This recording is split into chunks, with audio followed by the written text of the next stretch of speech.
In this video we are going to show how you can use fundraiso in the most efficient way to find grants or stipends for your research project. For researchers, it is important to know that there is a separate personal dimension to the search. Next to the project dimension, this means you need to conduct a search for addresses that might support you because of your origin, gender, age, domicile, religion, etc. Once you have done this, you can proceed with looking for addresses interested in the subject of your project. To visualize this, we are going now through some examples with regard to the personal dimension. 1. If you are, for example, from Brazil, search for Brazilian to find addresses that mention the support of Brazilians.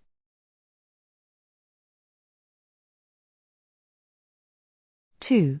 If you are, for example, Jewish or Catholic, search for it and check if there are addresses supporting people of a specific religion. Obviously, that counts also for other religions. Once the personal dimension has been covered, you should proceed to the project dimension. 1. Search for the field of your research. Let's take here oncology. 2.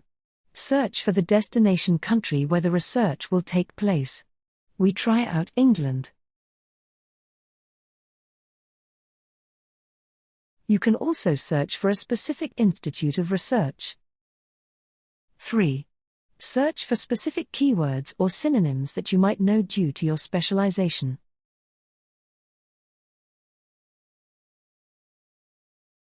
Please note that this sign means that the original language of an address is different from your search language. Although many addresses accept today requests in English even if their own language is different, it makes sense to check if you really can correspond in English before you send there your documents.